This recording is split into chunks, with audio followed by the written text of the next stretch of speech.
This is TWIS. This Week in Science, episode number 755, recorded on January 22nd, 2020. Directing space traffic.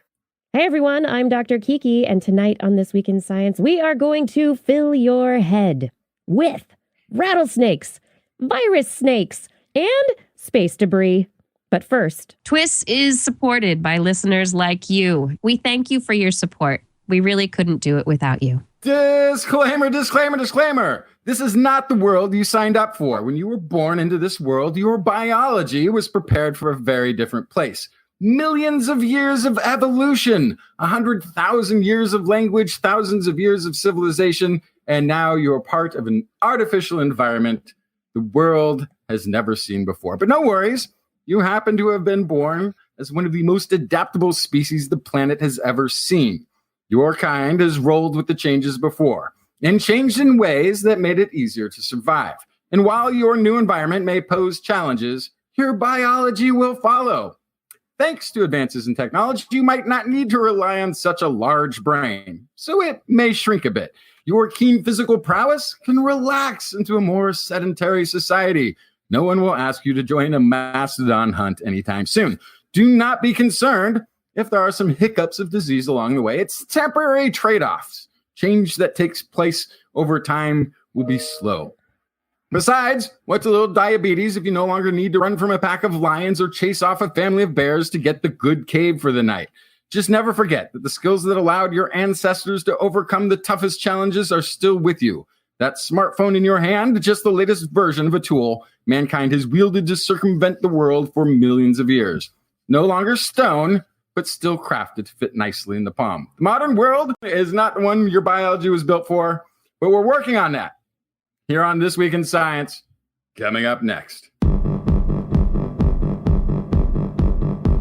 I've got the kind of mind that can't get enough. I want to learn everything. I want to fill it all up with new discoveries that happen every day of the week. There's only one place to go to find the knowledge I seek. I want to know what's happening, what's happening, what's happening this week in science. What's happening, what's happening, what's happening this week in science. Good science to you, Kiki and Blair. and a good science to you too, Justin, Blair, and everyone out there. Welcome to another episode of This Week in Science. We are back on the internet. Last week was a lot of fun. If you missed our live broadcast from the California Academy of Sciences Nightlife SF Sketchfest event, that was a good time, and I do hope I've been trying to get the audio from the Sketchfest people so that I can get that episode out to you, podcast listeners. Who knows? 755 may come out to the podcast public before 754 this year. I mean, they're busy. They probably have about 50 more comedy shows before the end of the fest. So it's been busy. We got some stuff going on. It was a great show, though. And we have another wonderful show lined up for you tonight. Tonight, I have stories about cancer and possibilities for treating it. I've also got a story or two about some psychoactives and gray hair. And we are joined tonight by an astrodynamicist who I will introduce in just a few moments. He's going to talk with us about space debris. Justin, what? I have got a Mars-Fest Destiny, Oceans on Mars story, and when snakes fly, or snakes on a plane. When snakes grow wings. It's the coronavirus story. Oh, no. I don't know what that has to do with snakes, but we will find out in just a little bit. And Blair, what is in the animal corner? Oh, I have some wet rattlesnakes. I have some cooperative parrots, and I have some playful wolves. Oh, it's all very adjective and animal. You know, I like to theme it up. I know, it's very themed. As we jump into the show, the theme, I don't know what our theme is tonight in general, but it's science. It's science. That's right. As always. if Cop out, perhaps. If you are not yet subscribed, you can do so by looking for This Week in Science on any podcast directory that you may use. You can find us on Spotify, on Spreaker, Pandora, on radio.com, all over the place. And you can find us on YouTube, Facebook. Like I said, This Week in Science. Our website is TWIS.org.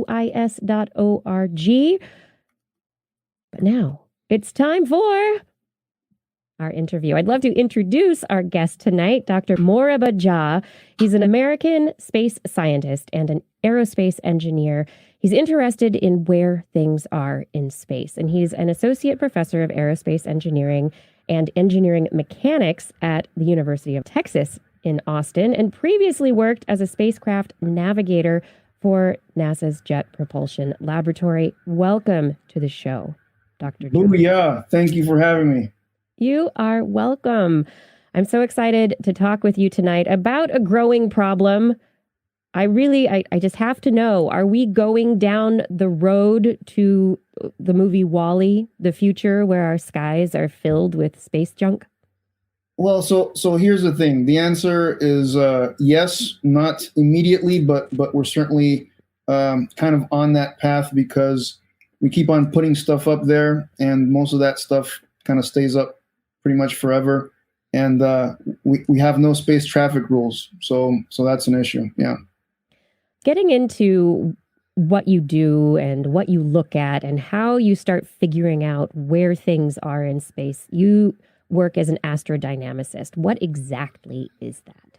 Yeah. So the field of astrodynamics, basically it's the science that studies motion of things in space. So if there's something in space and it's moving, astrodynamics is all about, well, why is it moving that way? How will it move in the future? That sort of thing. How did you get interested in that? Very good question. Right out of high school, I enlisted in the U.S. Air Force, and I was a security policeman. My job was to guard nuclear missiles in Montana. Wow. I didn't even know where Montana was until they told me, hey, you got to go to Montana to guard nukes, and I had to look it up on a map. And interestingly enough, I spent all my 4 years of enlistment in Montana. They call it big sky country. I call it nothing but sky country. And, during those late nights when I would safeguard America from random cows and stuff like that, I'd look at the skies, and the skies were like really beautiful. I'd never seen so many stars in my life. And interestingly enough, every once in a while, I'd see these dots of light kind of streak across the sky. And I wonder, what are these dots? It's like, okay, I don't see flashing lights, so clearly not a plane. Definitely not a shooting star, a meteor. And then I did a little bit of research, come to find out, lo and behold, something that humans put into space. And that, I was mesmerized. I was like, wow, people put stuff up there, and I can see this stuff streaking across the sky. And I think that really solidified my curiosity to know more about these things orbiting the Earth. And so that led me to study aerospace engineering. That's great. And you've moved away from the satellites, though. I mean, we've got the satellites that we know what they're doing up there. How did you make the transition from looking at the things that we put up there to stay up there, to monitor, to take pictures, to, that we work with on a constant basis, allow us to communicate, to the stuff that's like screws and pieces of tin? Yeah, absolutely. So the thing is, so we still look at working stuff, but at the same time, once I left my job with NASA's Jet Propulsion Lab, no longer doing Mars stuff, looking at Earth, the Department of Defense has the largest public kind of database or catalog of human-made objects orbiting the Earth. And it turns out that, they track about 26,000 things, ranging in size from like a cell phone all the way to the space station. And out of those 26,000 things, about 3,000 of those work and everything else is garbage. So you got to be able to separate the stuff that works from the stuff that doesn't work. And I guess to be a little coy, debris or not debris, that is the question. Oh, that was And the funny. I reason like for it. tracking this, the reason for tracking these, even these small objects that aren't doing anything, is they're a threat to all the stuff that is doing stuff, right? Right. So yeah. So basically, it's like there are these kind of orbital highways where we put stuff, and it's almost like the working stuff are working cars. And imagine that you run out of gas and you just get in another car, but the car doesn't stop; it keeps on going. And imagine you're driving on a freeway, and it's going quick. Yeah, it's moving fast. Exactly. So imagine you're going on a freeway and you got a bunch of other stuff kind of moving along with you. Some of it is crisscrossing, your path, that sort of stuff. And there's no red lights or green lights, right? Everything's just kind of going. Yeah. But you mentioned, this is one of the limitations. It's 26,000 objects that are the size of like a cell phone and larger. What about the stuff that's smaller? How are we keeping track of that stuff? Yeah, so the reality is we're not. And we know that this stuff is up there. We've done tests to kind of quantify that a little bit. Some people have these facilities where they do hypervelocity impacts. That basically means take something really small and have it go towards a simulated satellite or whatever at really high speeds and just see how many pieces are created. And it's like, tens of thousands, sometimes hundreds of thousands of pieces created in those hypervelocity impacts. So we know that these things are creating really, really small pieces, and they're also moving very quickly. And the other thing too is that, we have evidence from when we used to have a space shuttle. Every time the space shuttle would come down, it would have all these kind of nicks into it because of this environment. So we know this is coming, it's happening. And I also have a good friend of mine who's a former astronaut, Susan Helms, and she told me every once in a while in the space station, they'd go into this module that was the kind of the forward-facing module in terms of like the direction of motion, and she'd be in there and she'd hear ding, ding, ding, ding, ding, ding. She'd hear things like stuff like hitting the hull kind of thing, and that was freaky. So we know that there's definitely small particles of stuff that we can't track that is interacting with these larger objects. And it's interacting. How fast are things moving up there? Yeah, man. So this is where I have some bad news. Relatively speaking, stuff is going in kind of like in the same direction, but every once in a while, you have these orbital highways that crisscross each other. Some of them might almost be head on. And when that happens, you're talking relative speeds of like 15 kilometers per second. And, a bullet moves at about 1 kilometer per second. So you're talking like 15. Whoa. Yeah. 15 times, speed of a bullet kind of thing.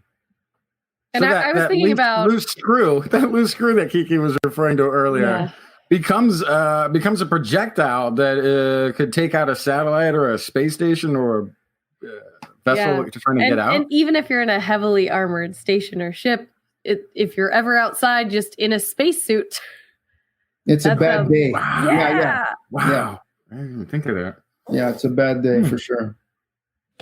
With the growth of the private space industry, we've got companies, Blue Origin, SpaceX, all more smaller companies that are launching, getting into low Earth orbit, doing planning rendezvous with the International Space Station, putting up satellites. SpaceX has all of their communication satellites that are a big conversation piece these days in the astronomical community. Yeah. Like how is that being monitored in addition to the governmental launches and materials that are being put into orbit? Yeah. So the truth of it is that it's not holistically monitored. So the Department of Defense has its own eyes looking at stuff. The Russians have their own eyes looking at stuff. Other countries have their own eyes, but the actual observations are not shared in some common pool, right? So everybody has their own opinions, and the opinions don't necessarily line up with each other. The other thing, too, is that because we don't kind of have these traffic rules in space, I believe that we're operating kind of out in front of the headlights. So the reality is outpacing a regulatory and governance framework that can really look at long-term sustainability of that environment. And you don't have inclusivity in terms of voices that get to weigh in on some of these decisions, and I think that's another problem. Yeah, it was some years back. I seem to recall the Chinese decided to detonate a satellite, which created a pretty large debris field. Yeah. It would outrage a lot of folks, but I mean there's nobody owns space, and so there's no central body that's, I guess, making the rules for doing that sort of thing or not. Right. So we have this thing called the Outer Space Treaty, and it basically says that space is common heritage of humankind and all this stuff. Yeah. There's no court of law to bring some dispute per se. Maybe you could go to the Hague in the Netherlands and that sort of stuff if you had an issue. But yeah, it's like, China blew up one of their satellites in a pretty high orbit, creating thousands of objects in one event at a pretty high altitude, things that won't re-enter for, our lifetimes and our children's children kind of thing. Oh, wow. Yeah. Pretty much for a very, very, very long time. And that happened in 2007. But then India blew up one of their own satellites, basically last calendar year. And they said, in 45 days, all the pieces of debris will fully re-enter. And the U.S. is still tracking pieces of debris from that are now above the altitude of the space station. And I mean, could be a hazard to the space station. So yeah. When we're thinking about the re-entry, I mean, if you've got a large object, over the last few years, there was the Chinese space station that we were watching re-enter, and large things will re-enter and burn up in the atmosphere. What are the dynamics involved? What are the forces involved in smaller objects? Do some smaller objects just get stuck up there forever? Yeah, so I would say, really anything that is around let's say anything that's below 700 kilometers altitude eventually is going to re-enter. And maybe you have like half a dozen or so objects that re-enter every day. They pretty much burn up in the atmosphere. A lot of them do. The ones that do survive re-entry, because our planet is 3/4 water, chances are they're landing in the ocean someplace. More stuff in the ocean, right? But yeah, every once in a while they do land on land, and sometimes in areas close to people, and that's not so good. So the re-entry thing is going to be a problem with more and more objects going up there, especially thinking about space tourism and having like hotels up there and that sort of stuff. I mean, eventually the International Space Station is going to have to come down. Everything that goes up comes down, kind of thing, and that's going to have to be planned quite well, because you're going to want that to re-enter very steeply to try to burn up as much of that stuff in the atmosphere as possible. So. You were talking about the seeing the dots, the satellites as they cross the skies of Montana. I had the chance to go out and actually see the space station, and if you look up and where it's going to be and get to a night sky and look at it, it's like looking at a 2-story house far off in the distance. Like it's amazing how big you can see it from the ground. Mm-hmm. Mm-hmm. Yeah. And it's that sort of thing that was like, again, mesmerizing to me. I'm like, wow, I definitely want to get involved in that. Like, that looks really cool. Yeah. How far out does something have to be to enter a permanent orbit around the Earth? I would say anything above like 1,200 kilometer altitude kind of thing is going to be up there longer than history books are going to be around, sort of thing. So, okay. Do we have anything that's out that far currently? Actually, let me take that back. Most of the stuff is below that. But there is a significant amount of objects that is above that, especially like the communication satellites and that sort of stuff. So we have this, Right. we have this orbital highway that's called GEO or geostationary or geosynchronous, and that's like 36,000 kilometers up there. And unfortunately, when things come at end of life, disposal kind of operations for things out of GEO, they don't bring that stuff back because takes a lot of fuel, a lot of energy. It's very expensive. So they've devised this thing called a graveyard orbit, and basically it's like an off ramp from the highway and this road that's just beyond GEO. And it turns out that there's this trash bin around that, and unfortunately, zombies are coming back, meaning things don't stay there forever because of different forces due to gravity of the sun, moon, and stuff like that. These objects, we see evidence that they're coming back and intersecting the regular GEO belt. And so that's an issue. That is a big issue. What other things like that have you found really surprising and that are going to pose big challenges for scientists and engineers moving forward? So let me ask you this question. I would love to try to share my screen with you. You want to try that out? That would be fantastic. Okay. So here we go. And so this. Wow. So basically all of this stuff, this is the combined kind of location of all the trackable stuff currently orbiting the Earth. That garbage is beautiful. Yeah. It is, but there's too much. There's way too much of it. Yeah. So for the audio audience, I just want to describe what we're looking at. There's it's a black screen and the Earth is at the center, and it looks as though it's surrounded by a dust cloud that has a few or even some rings in the way that you would start thinking about rings around Saturn or the other gas giants. And they're very distributed, and the rings are obviously much more concentrated, but it's an impressive, it looks like a swarm of bees. We've been way busier than I thought. Yeah. Yeah. So Putting stuff in space. yeah. So the thing to say here is that the outer ring is GEO. So that's that geostationary ring that's about 36,000 kilometers above the surface. And all the dots that are in kind of orange, which are few, are the things that work, and everything else is garbage. So the pink stuff. Yeah. And so this is kind of what, let me just show you what, if I just turn everything off except for things close to GEO, this is what I'm talking about.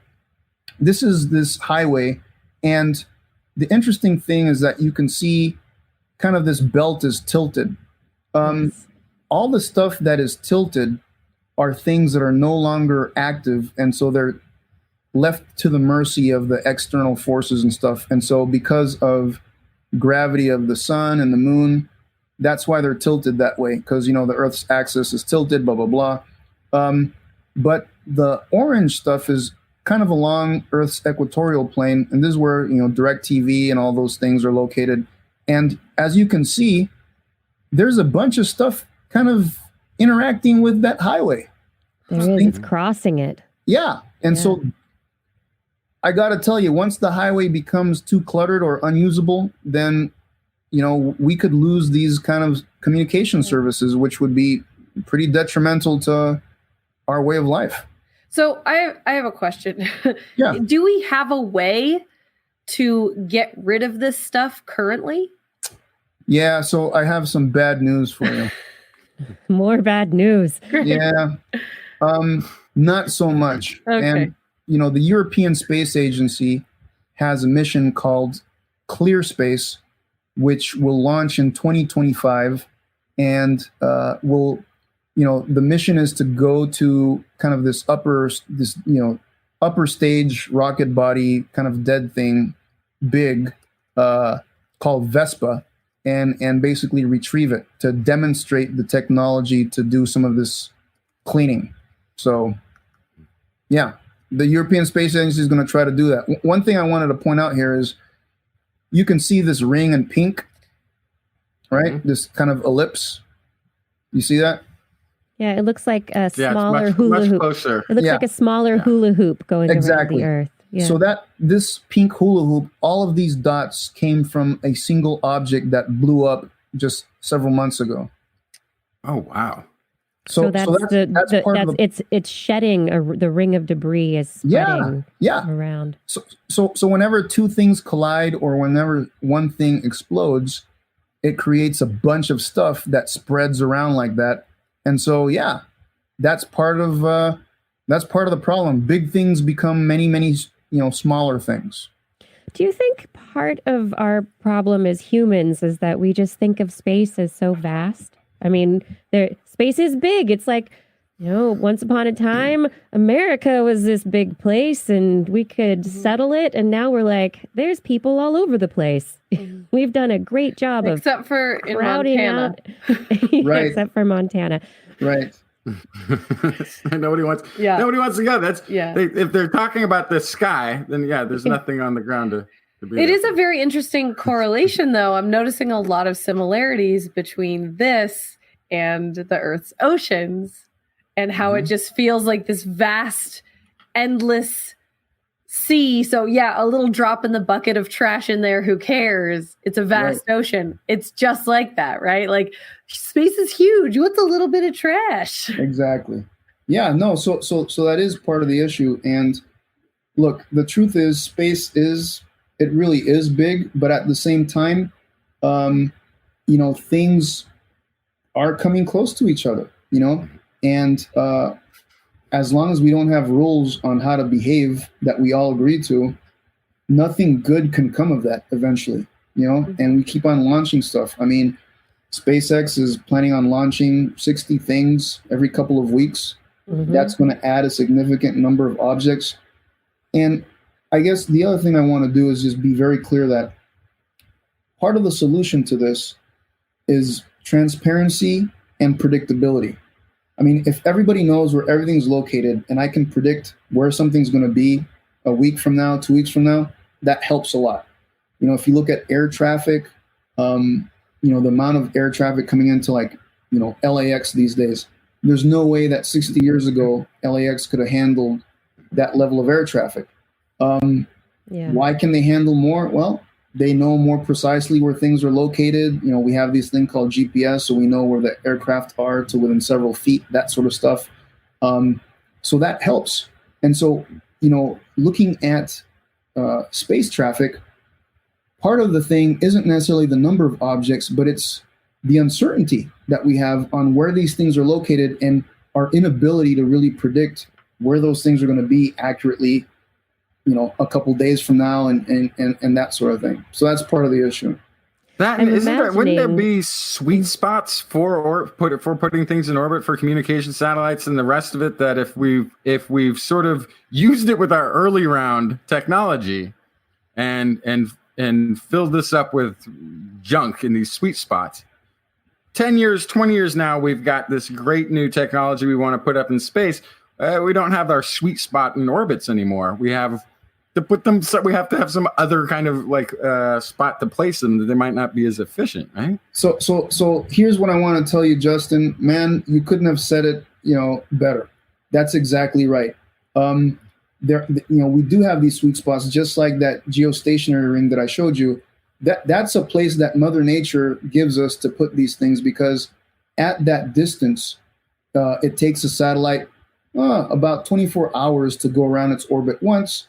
As common sense tells us, that's like, one Earth day, which means that if you have a dish and you want to point it at something, that something is going to be relatively in the same part of the sky, right? But if that natural highway becomes unusable, then you have to spend a lot of fuel to kind of be in that same general location in space, and that's going to be economically unfeasible. When we're thinking about all the stuff that's up there, how, someone in the chat room is wondering this as well, how do you track it all? I mean, how do you do that? Right. So basically, we have radars and telescopes. Okay. The largest database of free stuff, freely known stuff in space comes from the Department of Defense. Hopefully that gets migrated to something like the Department of Commerce.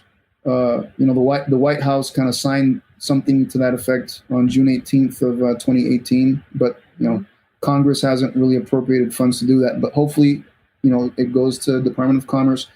And radars and telescopes are what we use. Commercially, some people have some radars like Leo Labs. They're like the only commercial company that has these radars, in Texas, in Alaska, and in New Zealand to track a lot of this stuff. And then you have a few companies that have telescopes that are also looking towards the skies to track some of this stuff as well, and see if there's a marketplace for, commercial companies to provide these sensor data. But I want to show. So I'm gonna show you how varied some of these opinions are. Okay, I'm gonna do this share screen thing again because this is gonna be. Okay. You're gonna be like, wow, this isn't so good. What you're seeing is one object that belongs to a company called Planet Labs. It's a low Earth orbit satellite. There's its orbit, and we have 4 different opinions on where it's located. Okay. Right now, you can't see the difference because we're kind of far away. But basically, I'm gonna zoom in here. Is this Google Earth? No. This is something satellites? That I put together with. It's something I put together with my grad students, but it's all open source software. The visualization is called Cesium. Analytical Graphics has that as open source, but all the math and stuff is from my team at UT Austin. Wonderful. Yeah. So interestingly enough, basically that's one satellite, but 4 different opinions on where it's located. Mm-hmm. Got it. Number 1 is where the public opinion of the Department of Defense says it's located. Okay. Number 2 is where the owner says it's located. Number 3 is where Leo Labs believes it's located. And number 3 is right below number 4. Number 4 is where I say it's located by processing some of Leo Labs' radar data. So the difference in distance between 2, 3, and 4 is probably like a football field, and many football fields to the other one.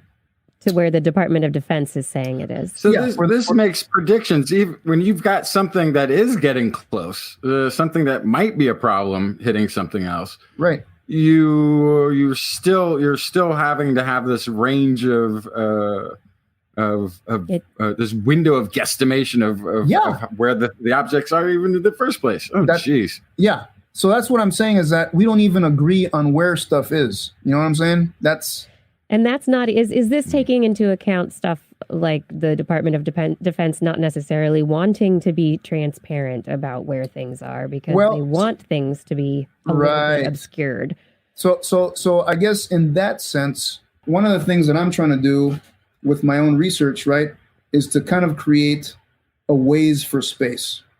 Just like Waze is a participatory sensing network, I want amateur astronomers and everybody with data to eventually contribute to this thing so that nothing hides. Nothing can hide.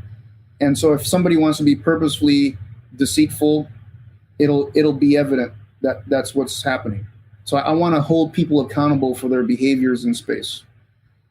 I think that's wonderful. And we now have enough, we have enough people who are amateur astronomers with really nice telescopes that is it possible to get full coverage of the sky and really do this? There's a lot of space to look at, I know. So I guess in some senses, space is big.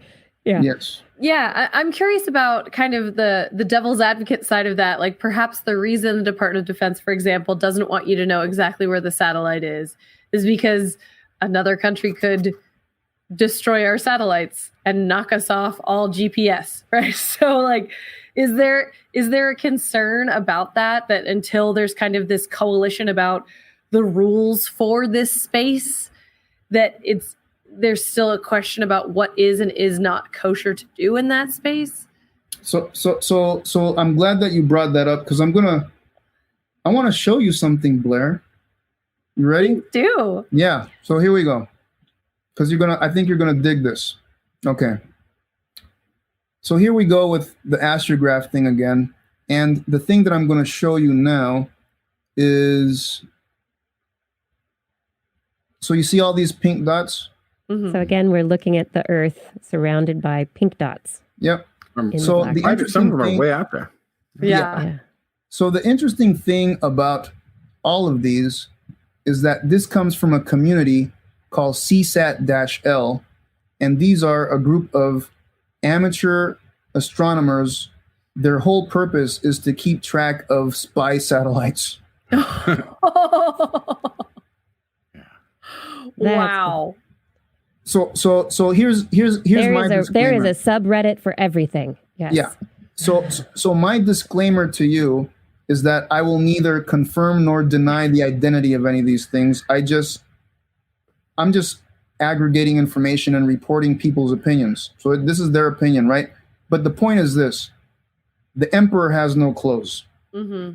If it's something that is reflecting sunlight and people have a backyard telescope and can see it, then that's the way it is. Right. You know what I'm saying? Yeah, absolutely. There's no hiding. Yeah. Unless they decide to use Vanta Black on the Right. on the Right. surface of their. But it does. It whatever reminds is me of going on. that there was the government spent 10 years, however many $1 billion, creating an encryption chip, and the Clipper chip, I think it was, and a kid from Berkeley cracked it as his thesis in his computer science class. Like, they're not going to keep up. There's too many clever people with too much technology in their hands to keep this thing off, all these things off the map. Exactly. What I'm taking away from all this is that yes, there is a lot of trash out there, but also I knew there were a lot of satellites, but I didn't really understand that it looked like an LA freeway at rush hour out there. Right? Like It's crazy. I expected there to be a lot more space. Yeah. So here's the thing, right? I mean, the dots are a lot larger than the size of the object. So full disclaimer that it's not to scale, but it at least shows you kind of how these things are distributed, right? Like their locations and that sort of stuff. Yeah. Yeah, it's way more than I thought. Yeah. And so the challenge is for you as an astrodynamicist when looking at these objects. What in figuring out or making predictions on where they're going to go, what factors do you need to know about these things to be able to make accurate predictions? Right. So this is the part of the job that I love. One of the ones that I love the most is that there's gravity and then there's everything else. And so I call gravity an equal opportunity accelerator. Basically, tell me where you're located and I'll tell you what your acceleration due to gravity is. Like, gravity doesn't care about your size, your shape, your creed, none of those things. It's basically where you're located and that's it. But all of these objects experience non-gravitational forces, and all the non-gravitational stuff depends on size, shape, what material it's made out of, how it's oriented, how it's spinning, all these things. And most of those physical characteristics, that's the stuff that we don't know. And so it's my job, if I want to really predict accurately where something's going to be in the future, I need to understand these physical characteristics. And so part of my job is kind of like Sherlock Holmes. From these dots of light from radars and telescopes, I have to then figure out all these physical characteristics. And that's the challenge. Yeah. And so your hopes moving forward for this field of work, I mean, you've mentioned you want space to be open sourced and for there to be no secrets. But what else do you hope for this field? I really believe in transdisciplinarity, and by that I mean solving this problem isn't just astrodynamicists, it's social scientists, it's anthropologists, it's lawyers, it's everybody. I want to have discussions that are more inclusive. One of the things I'm looking at for sustainability is looking at the knowledge that indigenous people on the earth have, this thing called traditional ecological knowledge, and saying, hey, listen, there's some people, groups of people on the planet that have thrived for thousands of years because they know what balance with the ecosystem is, like the Inuit, like the Aborigines, like the Maori. What are the tenets or what are the principles of this traditional ecological knowledge? Oh, gather evidence, understand all the relationships between things in the ecosystem.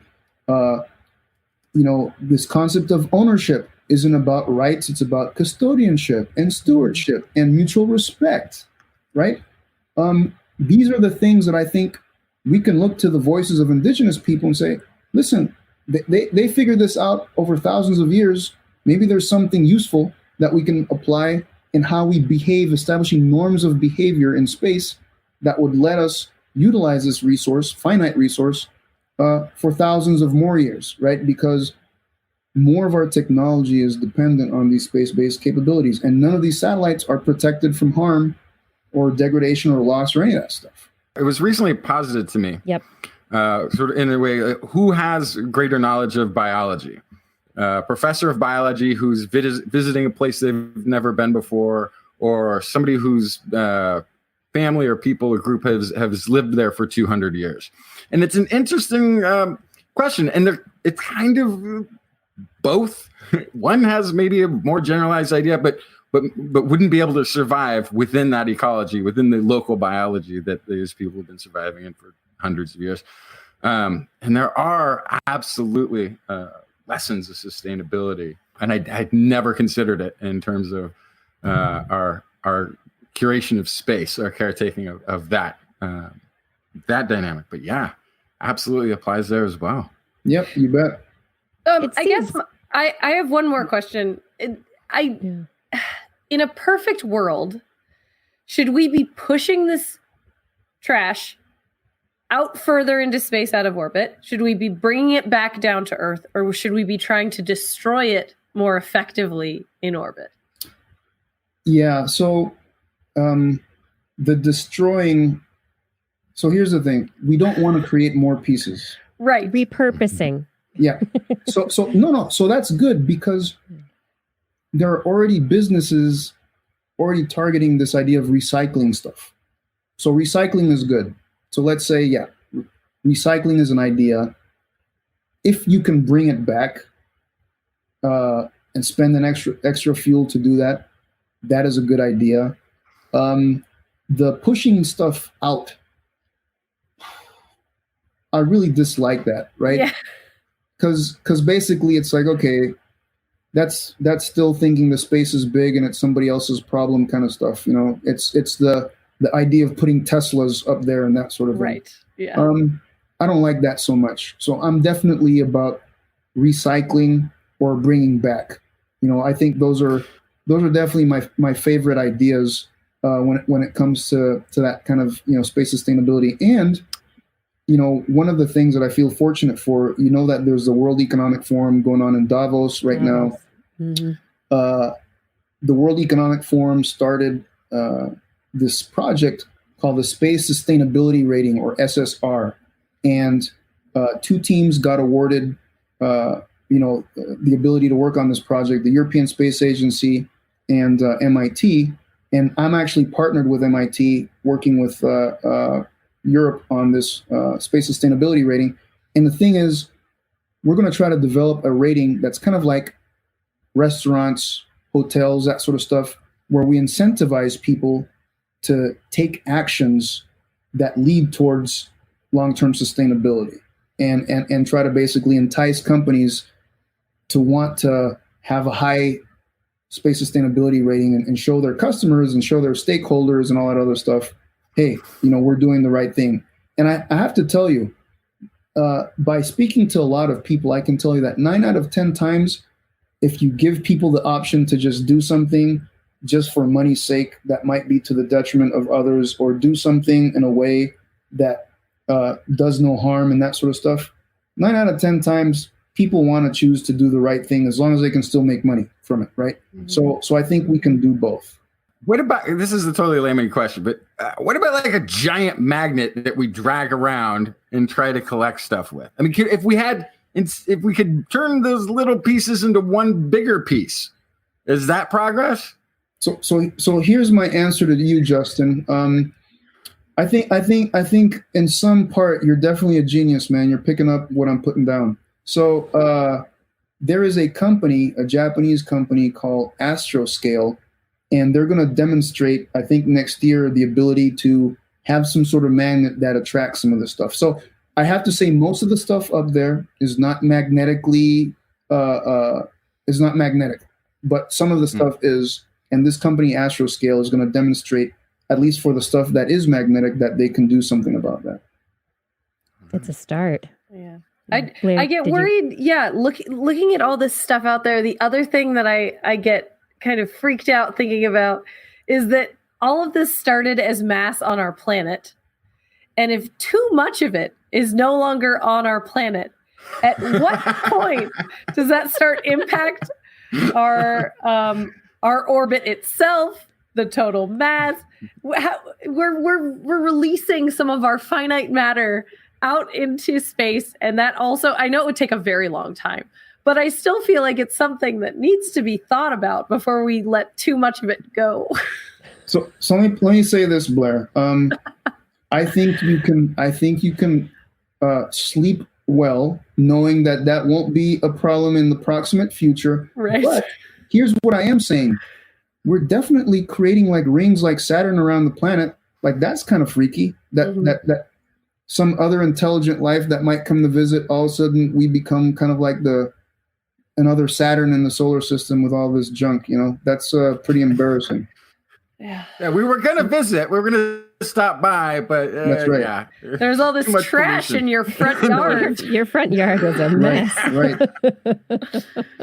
Oh my gosh. Yeah, and I imagine, as long as all that stuff doesn't get pushed out too far, we've still, we're holding our center of gravity. Oh, and we less. pick up more. We pick up more debris from space anyway. Than exactly. We're gaining weight, Blair. We're gaining weight. I'll tell you the thing that worries me more are these people that want to bring asteroids back to the Earth, right? Yeah, they want to go and grab whole asteroids and bring them into Earth's orbit. I think that's a bad idea. Yeah. We don't need to go doing that. Yeah, we don't need to do that. But if we put one in the right spot and it clears the rest of the orbit, and it's just then one big thing covered in space debris, that's an improvement. So here's what I'm hearing you say, Justin, that we could have like a gigantic like Nerf ball kind of thing that could just like pick up.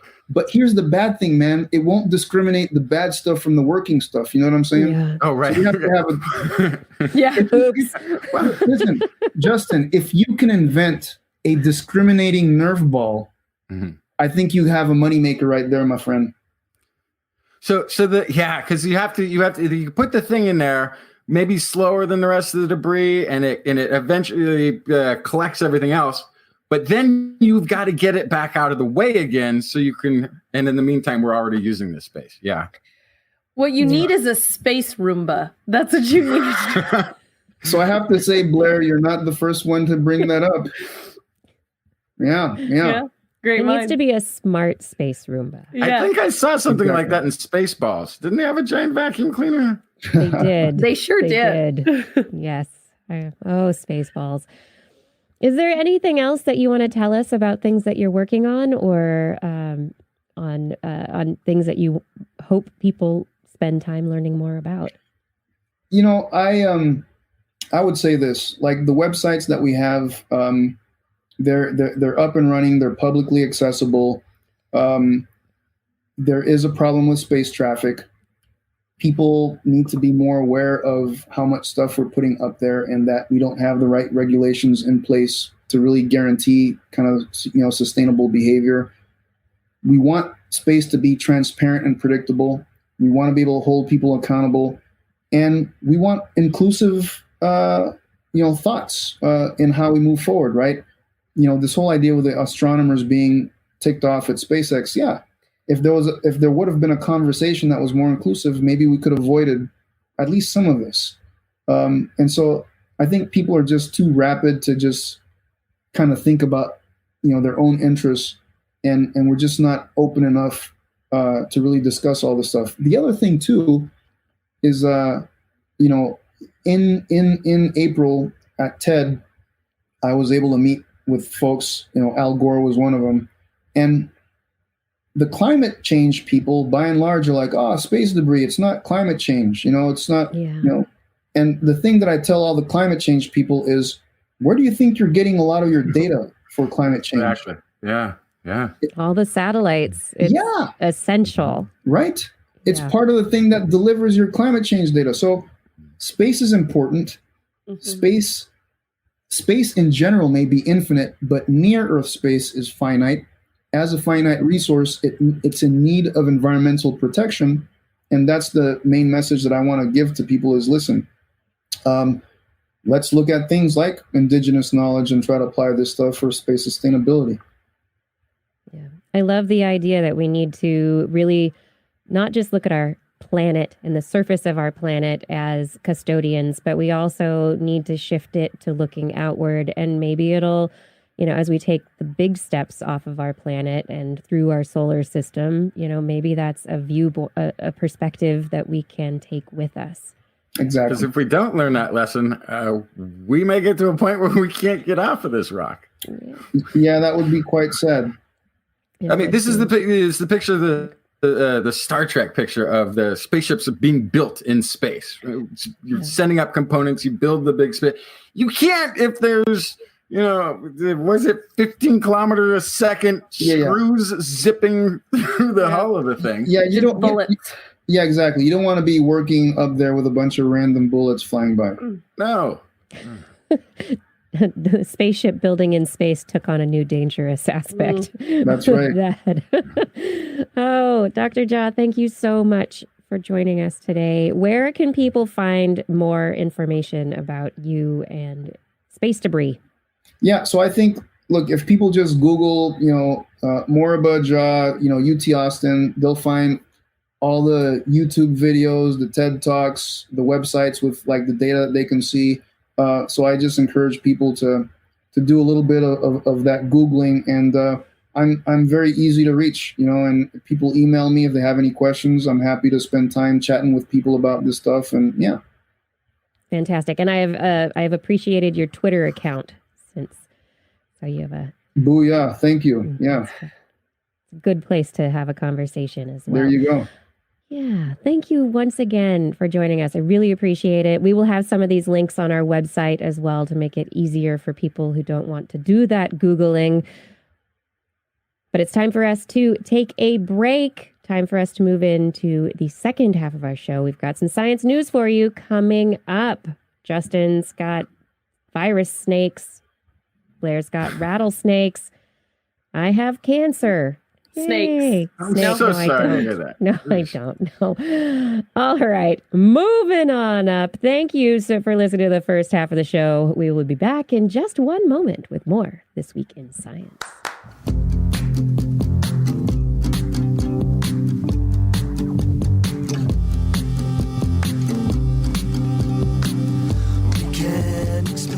Thank you for listening to TWIS, or if you're watching, thanks for watching us on YouTube or Facebook. That's right. We are live streaming to YouTube, to Facebook, also to our website, twis.org. You can watch us live every Wednesday at 8 p.m. Pacific time.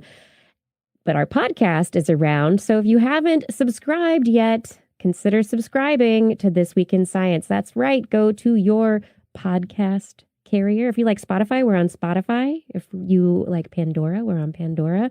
We also are on radio.com, Spreaker, TuneIn, Apple, Google, all over the place.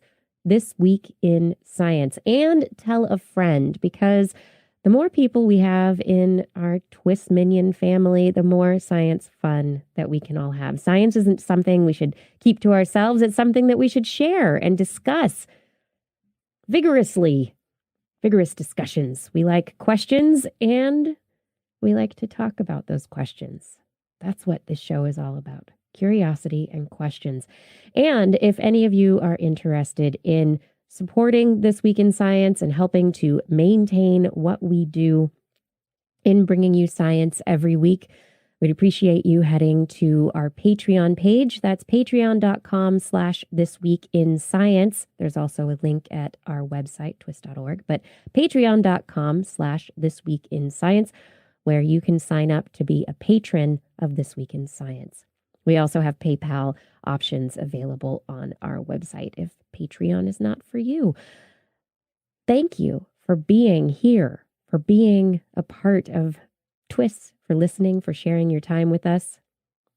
This Week in Science, it is an endeavor of love, and it's also here because of you. We could not do this without you. Thank you for your support.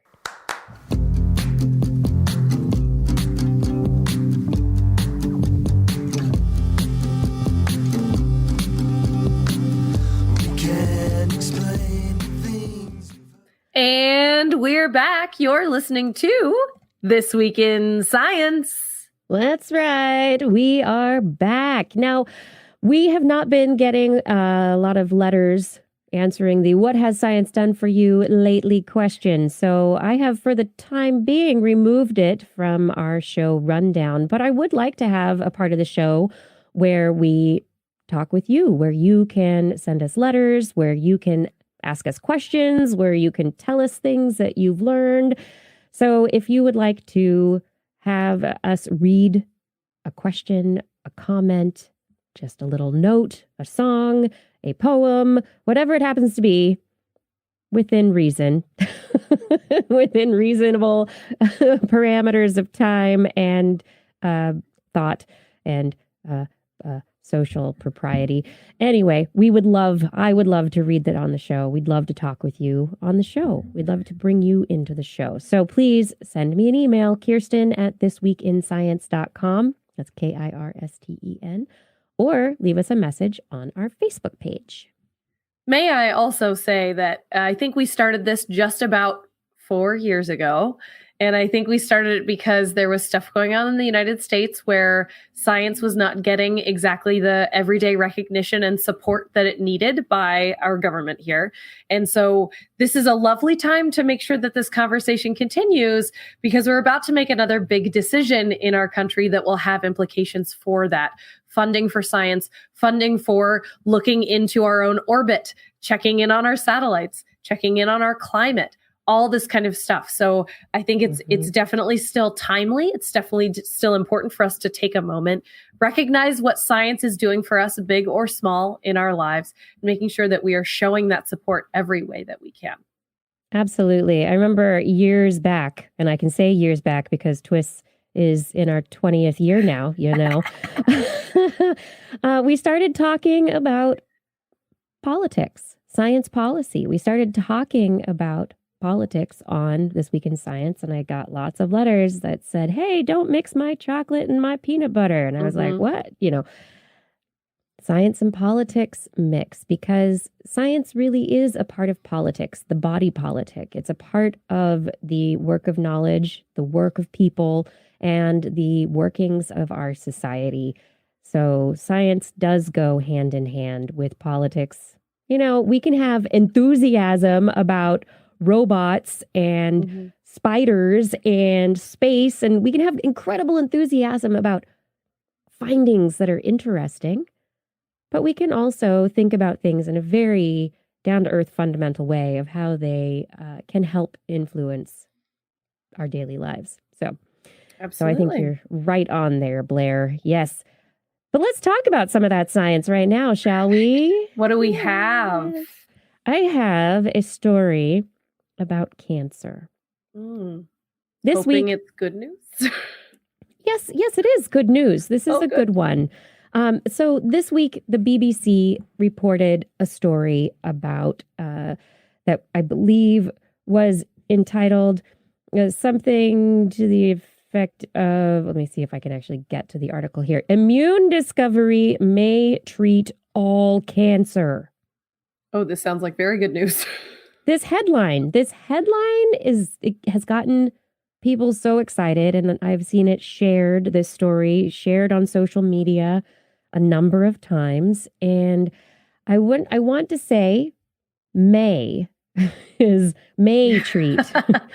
is, I don't, Asterisk. I hate to rain on people's excitedness and, thrill of, oh, this is a cool discovery. It is a cool discovery, but there are still many, many, many questions.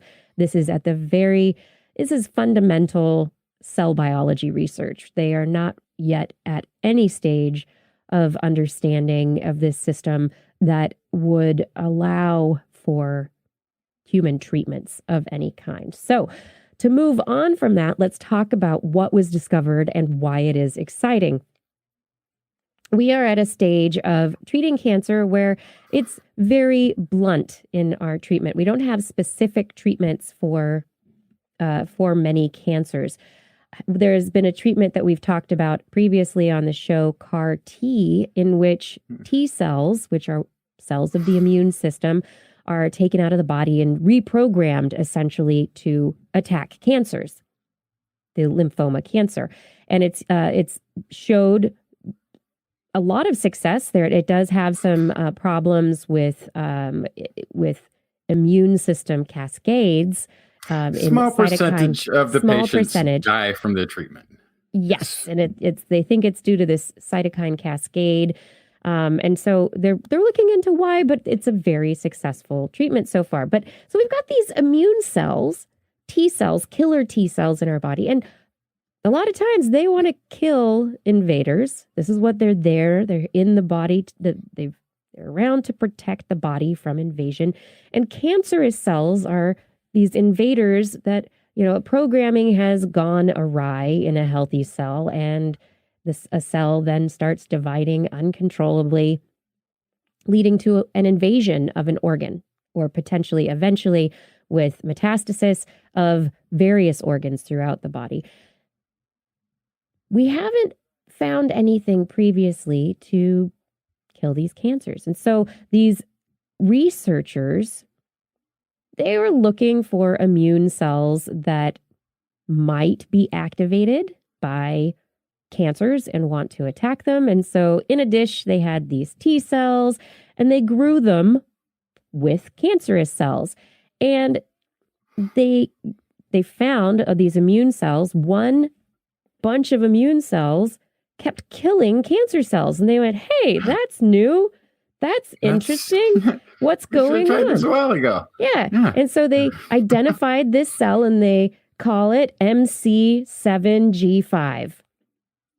Big fancy name. Hey, somebody needed to do a little better naming job, but okay. So we have MC7G5.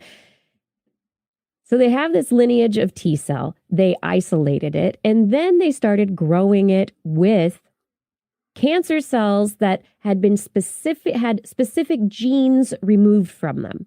So when a T cell identifies an invader or something that it wants to attack, what it does is it connects to something that's called, connects to a protein on the outside of the cell. And so these proteins stick out of the surface of cells, and the T cell comes by and it has like a puzzle piece kind of fit. It sniffs it. It says, that smells good, or that my key and lock fit together. I need to attack you now. It's an identifier, and that's how the immune cells know to attack things. They identify the antigen.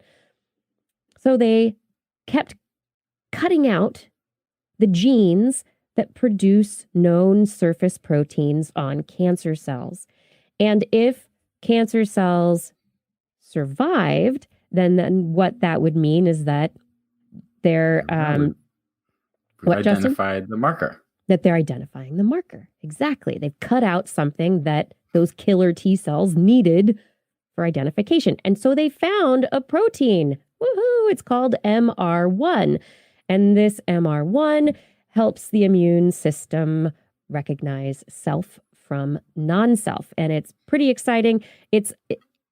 They don't know exactly how it gets to the surface or what holds it there, but there's a number of genes that end up leading to metabolites, and the metabolites bind the protein to the surface.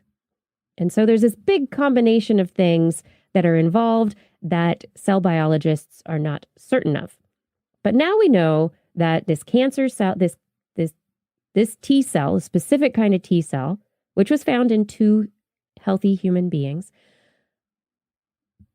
finds MR1 and recognizes cancer cells. So they tested. They're like, how specific is it? Let's grow this cancer cell with a whole bunch of different cells, with diseased cells that aren't cancerous, with normal healthy cells, with all sorts of cells that are dividing but not in a cancerous way, or that are going through various stages of cell division or cell development. And so they tested all these things, and they found that this cancer-killing T cell still only kills cancer. They haven't found a situation in their experiments in which it gets it wrong. And so they're thinking, wow, this is why this BBC article has the headline, "This may kill all cancers." They tested it with a bunch of different kinds of cancer cells. So heart, lung, kidney, they tested a bunch of different cancers. This killed them all in a dish. And so they looked further. They said, all right, what if we put these cancer killing cells into mice, which is our, research model.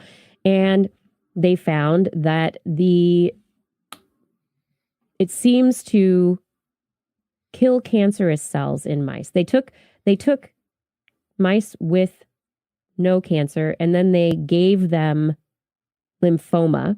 Lymphoma took over the bone marrow, and they injected these cancer-killing T cells into the mice as well. The cancer-killing T cells were able to get rid of about 90% of the cancer in the mice. Not all of it. So they weren't 100% successful at treating the cancer, but they held it at bay.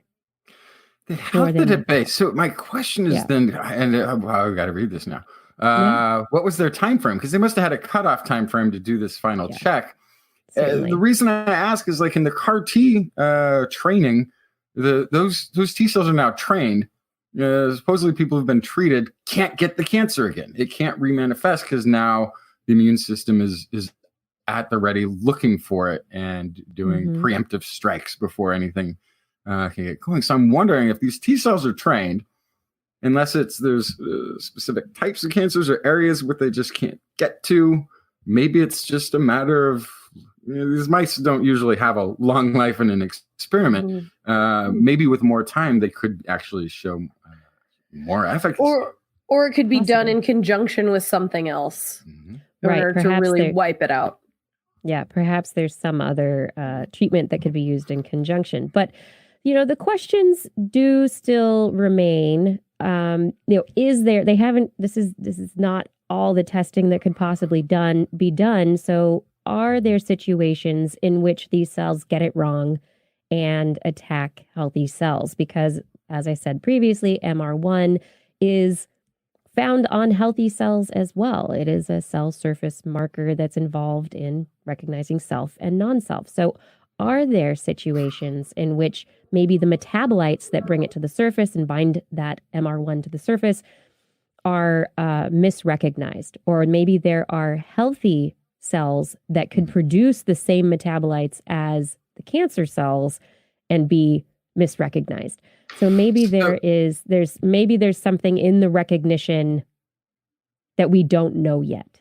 So this is one of those few instances, though, where you could conceivably move to human trials rather quickly, because there are people with very advanced stages of cancers, which, of course, this treatment might not be as effective. It might be better to use it early on. However, you could we don't know anything. You could accelerate actually to human trials quickly, in that, you're dealing with people who have a very bleak outcome. Right. Absolutely. And in those cases, it's the rapid movement of promising treatments is very important. It's when you get to these later stages of any disease where they're going to become terminal, and perhaps rather quickly. We could put a number on it. We could say it's 6 months. And you have one more arrow in the quiver in terms of treatment to combat it. I can't imagine anyone turning it down. Yeah. The second question, I mean, this is among many, but another question is whether or not the question is whether or not this immune cell, this cancer-killing immune cell, is found in everyone, or maybe some people have them and others don't. Where does this immune cell come from? Does this immune cell have something to do with whether some people advance more quickly in their cancers versus others? Like, we don't know how it already appears in our populations. And that is a very interesting biological question. If it is a cancer protective cell, how is it propagating through our populations? Like, what kind of genetics lie behind it as well? Yeah. So there are very interesting questions. A lot of questions as yet unanswered. We found a cell that seems to have this ability. And so there are many more tests to be done. But yeah, they've only started working in the mouse model, but if they can move fast and keep working quickly on figuring this out, maybe it will be another quiver in our collection of arrows that we can shoot at cancer. Yeah. And of course, the thing we all have to appreciate about this is they used existing T cells. This is not a drug that was manufactured separately through science to attack. We have discovered within the actual ecosystem of the body, there's a thing for that. Right? Yes, this was found. These are cells isolated from people. They haven't been modified. These T cells have not been modified. These are naturally existing cells. Start with nature first, and then go through the harder things if you can't find it. Start with the natural environment. I love it. Yeah, wow. It's great. I just want to put, may treat all cancer, caveat, little asterisk. We don't know yet, but hey, it may really set us down to a path that could eventually lead to. But I like this. I like this story, of course, very much. It sounds like it's working in the vein of other things that have come about recently that have been extremely effective. The CAR T, we're talking about the couple percentage chance of having that cascading effect. When it works, the rest of the time, it's something insane like 78 hours later, the patient is cancer free. It's a ridiculously quick turnaround, and can't get that cancer again for the lymphoma.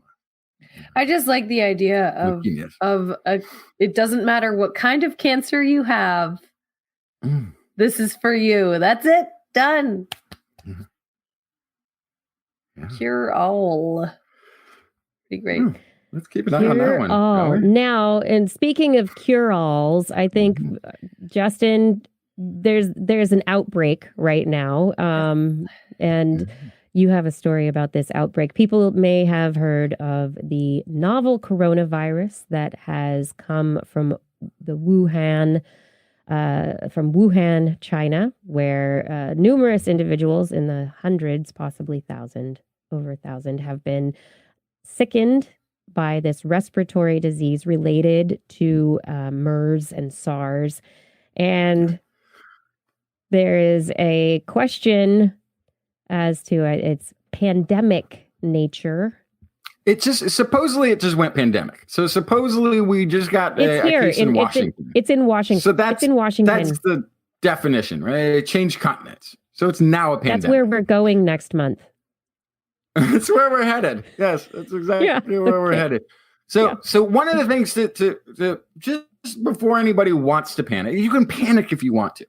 As the latest statistic I have seen is that 470 people have confirmed to be infected by this, and we've known about it for 10 days, something along this line. That 470 who have been confirmed to be infected are in a city of 11 million. Yeah. So that's 0.00004% of the population at the ground zero over a 10-day-ish incubation period. have been infected. That's not a phenomenally runaway scary number yet. 9 people have died from it. So out of that 470, that's about a 2% mortality rate. That might actually be less than the regular flu, or pretty comparable. It's not a high mortality rate, but we're not talking about, yes. However, this is interesting to me because it's sort of coming from a familiar place, which is a Chinese meat market. This is it has spread to some other places too, because this is a city of 11 million people. It's a big hub in China. It's a rather popular place for people traveling. Also, I think isn't it the New Year celebration is going on? So there's a lot of activity going on. It's in Hong Kong now. It's spread to Singapore, Thailand, Japan, and Washington. So this story has been published early online in the Journal of Medical Virology. Study notes that patients who became infected with the virus, which they have the name here, 2019 nCoV, by the World Health Organization, were exposed to wildlife animals at a wholesale market where seafood, poultry, snakes, bats, farm animals, and from the sound of it, also like some not farm animals. I heard there was like deer there, something called a raccoon dog, which I've never even heard of. Last time we had a scary pandemic virus originating from a Chinese meat market, we eventually discovered that bats were the reservoir. And it was people who had handled, killed, sold wild animals made up nearly 40% of the first cases. Our earliest episodes were also among people who were more likely to live within walking distance of the wildlife market. This time, human-to-human transfer is occurring. Chinese officials have confirmed that there are 14 healthcare workers that have contacted the virus who weren't interacting with the wildlife markets, apparently. And the patient that is in Washington has said that he merely walked through Wuhan. So he was close to the area, but didn't report having been involved in the marketplace itself. So, but don't blame the bats, because this time they have identified where the virus came from, and it's snakes. Snakes. Wait. But not just snakes. It's also bats. So by conducting a detailed genetic analysis of the virus and comparing it with the available genetic information on different viruses from various geographic locations and host species, investigators concluded that the 2019 nCoV appears to be a virus that formed from a combination of a coronavirus found in bats and another coronavirus of an unknown origin. In this combination, this resulting virus developed a mix or recombination of a viral protein that recognizes and binds to receptors on host cells. And they then believe they have uncovered finally evidence that it resided in snakes before being transmitted to humans. This recombination step within the viral receptor binding protein may have allowed for the cross-species transmission then from snake to human. But I rarely would not have thought, hey, snakes, yes, that's a problem for virus transfer. It's always bats or some kind, like you mentioned, all these mammals. I mean we've got also the bird viral pools, but a reptile. Well, birds and reptiles, they're bat. This is bat and something into reptile. So, and one of the things that is being pointed to as it comes from a similar vector between the source and the exposure to humans is these markets where lots of different types of live animals are being kept. I was joking with Blair about whether or not you ever get to take there's like a take your dog to the zoo day. Yeah. I thought I would always think it'd be funny. It's like, you're just like, okay, you're barking at the dogs. Here's a lion. How do you react to that? Are you going to be a good? But no, and the reason that you don't allow that Aside from having quarantine rules. Yes. there's quarantine rules. Every time a new animal comes into a zoo in the United States, whether they've been from another zoo and have a full, clean bill of health, no matter what, they go through a quarantine. They go in a specialized facility, usually attached to the zoo hospital. And that animal is separated from all of the other animals for 30, 60, or 90 days, depending on their fecal results, depending on all sorts of other studies and what types of animals they are. Every human that goes into that space has to put on basically like surgical clothes before you go in, shoe covers. You have to dip your feet in and out. And that's dipping your feet in and out of like a bleach thing. That you step into? Okay. And that's because even though I might not be able to catch something from a peccary, a pig relative, I might be able to carry it on me and give it to another peccary that I'm taking care of later that day, right? And so I think that's also at play here, because I had heard on the news this morning that they had thought that people were only getting this thing from the animals, but now it's been confirmed as going from human to human once a human has contracted it. And so this is a situation where, whether or not the snakes themselves are sick, they were carrying something that could get humans sick. So it's kind of the opposite of that, right? But I mean, we're all animals, and the bugs that live on us and the bugs that live on other animals can't be that different. It's not surprising that they can hitch a ride one way or the other. Yeah. And hopefully this doesn't become a pandemic that kills all life on the planet right as we cured cancer. Wouldn't that be the thing? Yeah. But we just cured cancer. I will also throw in, since I was listening to the news about this earlier, that what was suggested, if you are concerned about this and you live in one of these areas where it's being reported, is if you have flu symptoms, specifically if you have a fever, you should go get checked out. Make sure you don't have this. And if you're going to places where you know that there are cases, wear a mask. Yeah.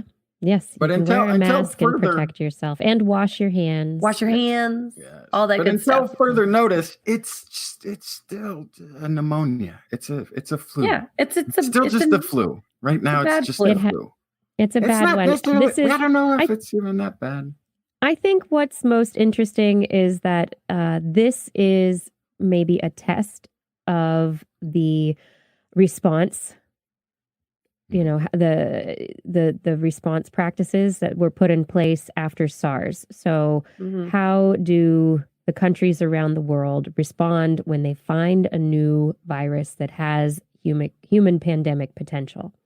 How do they respond to limit the spread of that disease, and how do they respond to protect not just their own citizens, but those of other nations? And so that I think is, we will learn from this, even if it doesn't end up being much of concern. It could end up being, even if it is another flu, that's something that we have to be worried about during the cold and flu season. It's another thing to be worried about. So when we travel to Washington State next month, if they pull us out of line in the airport to test our temperature, I will comply, because I'll know why they're checking. And you know what? I'm going to drop my bags and run. Oh, no. Just because. Just because. Okay. Feels appropriate. Because. Justin, do you want to have another story here? 4 billion years ago, Mars had a dense atmosphere. Mars lost its dense atmosphere when it lost its magnetic field. It sort of faded away. And then came the solar winds, and they blew and they stripped the atmosphere away. So now we have the Martian environment as we have today. However, the fact that it had an environment or an atmosphere at one point has been in one of the intriguing arguments for the possibility that there could have been life there, that life could have gotten started there once upon a time. New research from the Tokyo Institute of Technology now suggests early Mars may have had oceans, and not just any old bodies of water, but similar to those on Earth. They found fundamental properties of natural waters in salinity, in pH, and hydrogen and oxygen levels within the sediments of the Gale crater. These are telltale hints of an ancient ocean, along with an ancient atmosphere. Then we would have what we would consider to be a very decent recipe for a planet that could host life. And then I was kind of looking at Cool. the story, and then there's an old story. It's from a couple years ago, but one of the things that bugs me about Mars not having a magnetic field that came up, and I think when we were talking to the astrophysicist at the Cal Academy for Sketchfest was, well, then how are we going to terraform it? How are we going to put an atmosphere on Mars to send people to live there if it's just always just going to leak out? It's just going to get blown away. And apparently the Marsifest destiny of terraforming, colonizing Mars has a plan, and at least proposed by NASA, which I thought was interesting enough to share. There's one of the solutions NASA has thought up for this is to create a giant inflatable magnetic dipole and position it in the Lagrange point. Lagrange point is a point in space that's sort of an in-between, where it's not exactly an orbit. It can just be placed there and an object will just sit. It's sort of equidistance, I guess, from Mars to the sun with a little bit of... Yeah, it's the place where the gravitational fields kind of balance each other. Yeah, it's balanced. It's not pulling one way or the other. So you could just drop it there. And this deflection shield would work kind of like a miniature magnetic field and have a shielding effect. Wouldn't be complete, but it might be enough to allow for a fledgling atmosphere and a pretty decent increase in temperature on the surface of Mars, along with that a little bit of atmosphere that it could hold.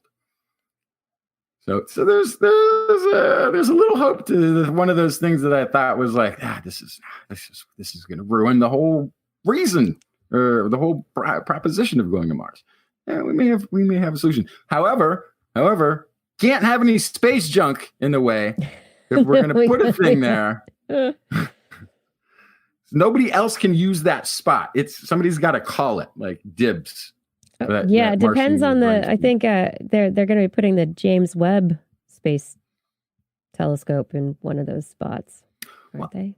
One of the Lagrange. Well, I mean, Lagrange point. I guess if it's just sitting there, if it's not in orbit, it shouldn't be running into anything. Let's see. They'll be hanging out. It'll be the drive-in space movie theater. They're all parked, staring out into space. Did you hear about the naming contest for the new Mars rover? Oh no! Did it get Rover McRover face? It did not. It did not get Rover McRover face. That's good. Oh. NASA is holding a new contest, and they've given K-12 students the chance to put a bunch of names in, and now they have chosen the finalists that the public is allowed to vote for. And so we have perseverance, tenacity, vision, fortitude, courage, promise, endurance, clarity, ingenuity. And I have seen many people saying that the winner has to be Vision because it's being launched in 2020. Oh, that's a good one. So it would be the 2020 Vision rover. I was expecting one of them to be something like Batman. No, they're all these very descriptive, powerful words. I will just mention that Vision is the name of a superhero. Oh, it is. That would be good on that sense. Yeah. Must be one of the new ones. He's part of the Avengers.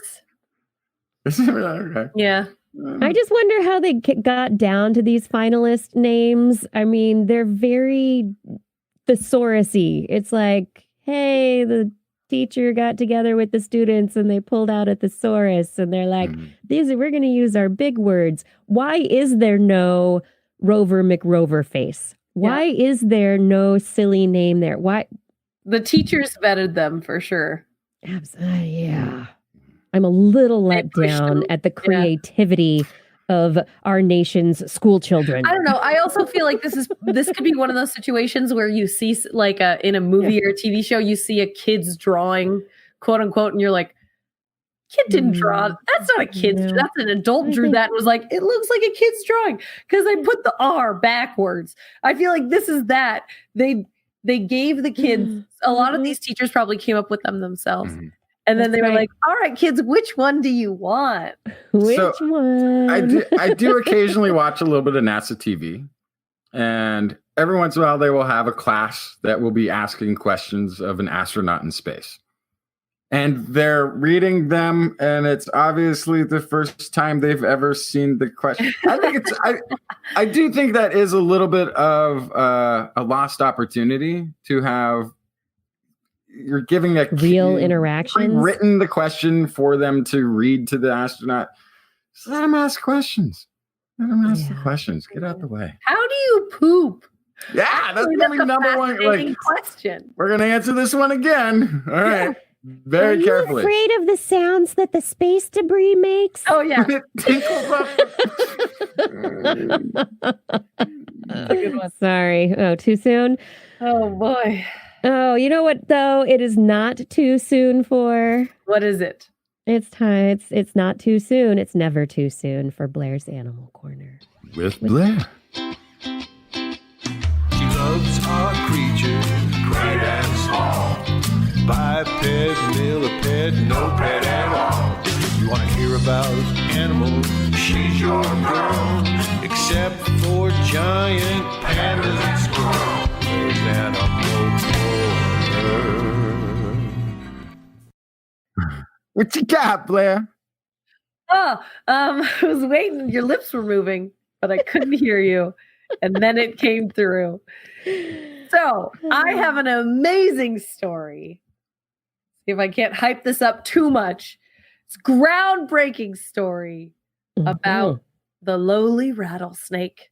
So Lowly. rattlesnakes, yeah, I mean, people Scary. are scared of them, right? So rattlesnakes here in California, the only venomous snake here in California. But rattlesnakes actually love them in terms of venomous snakes because they have their own warning system. So other snakes like coral snakes, they'll sneak right up on you. But rattlesnakes, nah. They're shaking their rattle going, stay the heck away from me. I do not want to bite you. Listen to my they're rattle. using- Are you if they scared? use them. They don't always use them. I appreciate Then when that they do. means that you snuck up on them if Ooh, they I'm didn't good. use them. I'm sneaky. So anyway, rattlesnakes, they have all of these amazing adaptations for survival. But a new one that I've learned about this week in science that explains part of their very difficult lifestyle is all about how they drink water. They live in the desert. So as a desert, the number one thing that makes a desert is less than 10 inches of rain a year. So that means that when it does rain, animals need to take advantage of that in the best way possible. They have to get that water as efficiently as they can. And so this new study is looking at how rattlesnake skin is specially adapted to catch water and funnel it to their mouths. What? The southwestern US, rattlesnakes can drink rain droplets from the scales on their back, and researchers are looking at the exact makeup and structure of their skin that allows for this behavior. So they looked at the surface wettability and nanotexture of scales in western diamondbacks, that's our rattlesnake, and then two other species of desert-dwelling snakes. That's the desert king snake and the Sonoran gopher snake, both, by the way, non-venomous snakes, both constrictors. And what they found when they dropped water onto these snakes' backs, they found that the droplets beaded up, coalesced, and stuck to the rattlesnake's scales. So they were covered in little water droplets, whereas they formed shallow puddles and slipped off on the king snake and the gopher snake. Doing electron microscopy of the rattlesnake scales, they found nanochannels that create a labyrinth-like network. And in the other two snakes, they didn't have those features. And so these scales were able to aid in water collection by providing a sticky, hydrophobic surface that pins water. It's like little bowls that pins the water to the surface. And then the snakes can kind of just lick their backs and get all the water that they could possibly need. Wow. So they're just their own water collection device. Yes. This So is a great. couple things. So one, nowhere in this press release that I read does it bring up the fact that they tested a venomous and 2 non-venomous snakes. Now, it makes sense that they would need more liquid water if they're a venomous snake, because venom is a liquid. So you might need more liquids in general, right? But I think the other thing that comes to mind for me is that if we can recognize exactly what about their scales makes them so good at collecting and holding onto water, this is a natural progression to create a water collecting device as humans. You could use all of this information to help try to grab dew or fog. Yeah. Or rain. However, you're forgetting the story from a couple weeks ago. That fog's got a lot of mercury in it. Well, But actually, win some, you lose some. yes. Anyway, so yeah, I mean, it's a simple story, but I still find it fascinating that snake scales can vary so much, even within the same environment, for this very specific adaptation. Mm-hmm. It's amazing the different species, how it all how it works out. Yeah. And so moving from the driest habitat on the planet, desert, to the wettest land habitat on the planet, the rainforest, I have an amazing story about parrots and how they can cooperate with invisible partners. So this is a study from the University of Southern Denmark. I can't say the letter M today, apparently. Southern Denmark. Not Denmark. Yeah, this is the congestion. Peach-fronted conures, they have shown to do something that is, as far as we know, a first in animal intelligence studies. Now, before I get any further, I'm going to say that that's probably because we haven't been testing this very much, or we don't know how to test other species effectively in it. I'm guessing, even though this is a first, this will not be the last of these findings. But these peach-fronted conures are the first to be able to solve a task with a partner they can't see. Ooh, imaginary bird friends. Exactly. So the task was, it was a traditional method of testing for cognitive abilities where 2 individuals are presented with an end of a string. If they're pulled at the same time, a snack is released. If they don't pull it simultaneously, they lose. Basically, no snack is released. This has been done by ravens, rooks, Australian greys, New Caledonian crows, lots of animals we've talked about before on the show about having high cognitive capabilities. But when you add a visual barrier in between them and their buddy, suddenly they cannot solve this puzzle.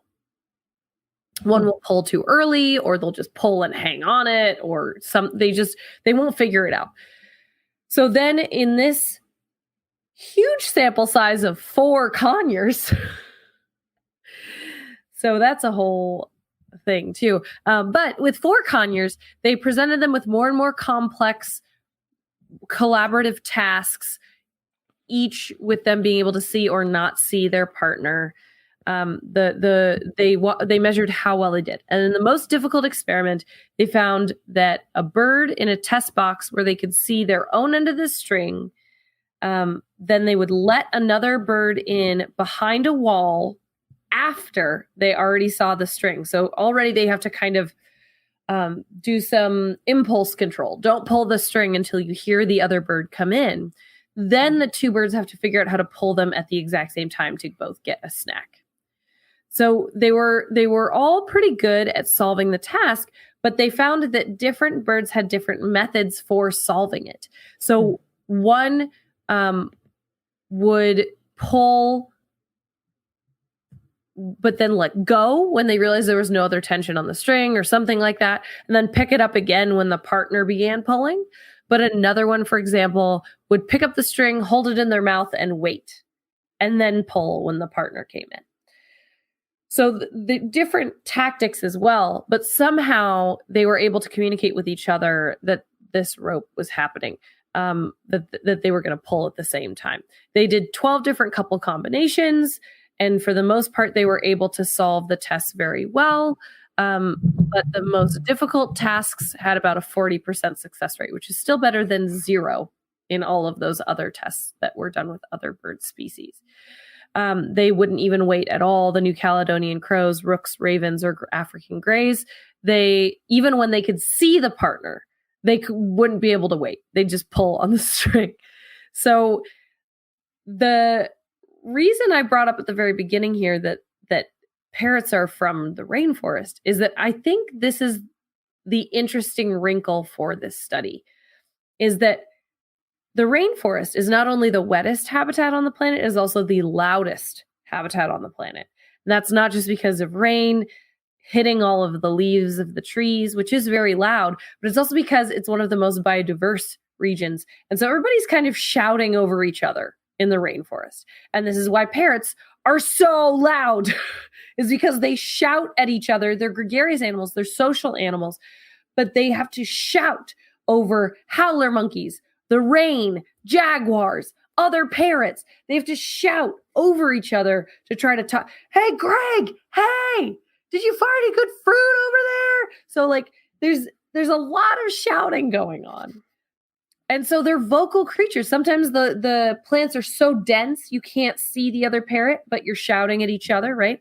So this makes sense to me that they would be able to communicate vocally to figure this out. And in fact, in the test studies, they found that they did change vocalizations, and their vocalizations did seem to be more intense in some way when the other parrot was released into the room. So the next step of this research is that they actually recorded the vocalizations during these tests, and they plan to analyze the vocalization recordings to see if there's some sort of specific communication happening with the birds. Spoiler alert. Yeah, there's got to be. There has to be. Yeah. I think that's great. Yeah. Yeah, they're vocal animals. They are meant to communicate. Of course they can do it. Absolutely. Make it happen. A total tangential thought that I had, though, when you're talking about these animals, these birds shouting at each other in the jungles and Yes. this loud environment that they're in with these other loud animals. We have all these like questions about hearing loss and, you're not supposed to listen to anything over, 100 and whatever decibels. That's damaging to your hair cells and to your hearing. What about animals who live in these loud environments? Do they have mechanisms at play in their ears that maintain their ears? That is an excellent question. Or do like parrots and howler monkeys start going deaf when they get older? That's a great question. And, howler monkeys may only live 20 to 30 years, I think. But parrots can live over 80. So Right. that is a good question. And I think, hey, graduate students listening who haven't found a study to look at, this is a great area to look at. I think this is, yes, Kiki, you're on it. Yes. Yeah, or you could study the brains of parrots and see how it is that they are able to pick out the interesting sounds in that dense all the audio cacophony. jungle. How do you focus your hearing to pay attention to just what you want to in a crowded room with everybody talking at once? Yeah, absolutely. You could bet you could get a grant from a hearing aid company. Oh, yeah. Figure that one out. Whole new parrot ears from Motion Loam. A couple of quick stories at the end of our show here. I have a psychoactive mood bump. Researchers they didn't follow people. They went to festivals. They went to 6 festivals in the United States and the UK, surveyed 1,200 Americans and British festival goers and asked them about their use of psychoactive substances, age, gender, level of religiosity, politics, level of education, all that kind of stuff. They were asked whether they'd had transformative experiences at the festival, and they found out that a large percentage of these individuals were drinking alcohol. Some 80% of them drank alcohol at the festival, but the people, they say that they did not seek out obviously drunk or on substances type of people. They tried to find normal looking people, but 80% of them reported having had alcoholic beverages at the festivals. 50% used cannabis and 26.6% used psychedelics. Researchers were trying to figure out, they're really looking into the effects that psychedelic drugs, mushrooms, LSD have on people's moods, finding that results were strongest in people who had had the drugs in the last 24 hours, though most seemed to be experiencing an afterglow hours after the drugs would have worn off. The researchers were trying to do this to see if field experiments mirrored effects that had been seen in laboratory tests, in which people reported feeling greater connectedness with people and feelings of mood change and transformativeness with the taking of these substances. And lo and behold, that's what their research found.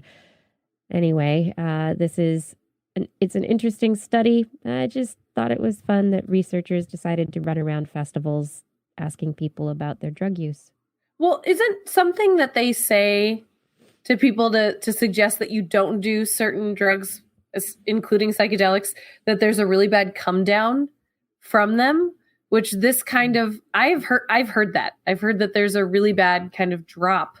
And that's one of the things they tell you is like, oh, you got to be careful of the drop off when it starts to wear off. But this is sounding like the exact opposite of that. Yes, that the experiences are, changing people's perspectives on their social interactions. That change in perspective is what they think is contributing to these afterglows that last for a period of time afterwards. Yeah. And then, hey, you might not want to do the psychoactive drugs. That's great. They're not legal anyway in the United States.